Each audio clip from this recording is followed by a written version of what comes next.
जैन विद्यार्थी मित्रांनो, वन खात्यातील रिक्त पदे तात्काळ भरा अन्यथा आंदोलन करू.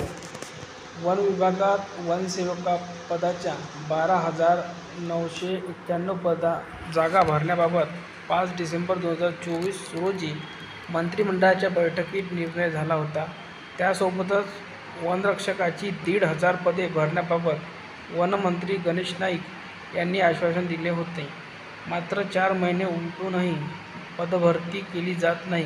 रिक्त पदांची भरती करा अन्यथा आंदोलन करू, असा इशारा विद्यार्थी समन्वय समितीचे ज्ञानेश्वर पांगर, विठ्ठल बडे, राहुल म्हैसर यांनी पत्रकार परिषदेत दिली. जागतिक वन दिनानिमित्त वनमंत्री गणेश नाईक यांनी 2 महिन्यात वन विभागातील सर्व रिक्त पदे भरण्याची घोषणा केली होती. स्पर्धा परीक्षेचा अभ्यास करणारे लाखो विद्यार्थी वनमंत्र्यांच्या शब्दावर विश्वास ठेवून तयारीला लागले आहेत. मोठ्या प्रमाणात जागा असल्यामुळे विद्यार्थ्यांनी तयारी चालू केली, मात्र पुढे काहीच कारवाई झाली नाही. वनमंत्र्यांनी पोकळ आश्वासन दिल्याची खदखद विद्यार्थ्यांच्या मनात आहे, असे यावेळी सांगण्यात आले.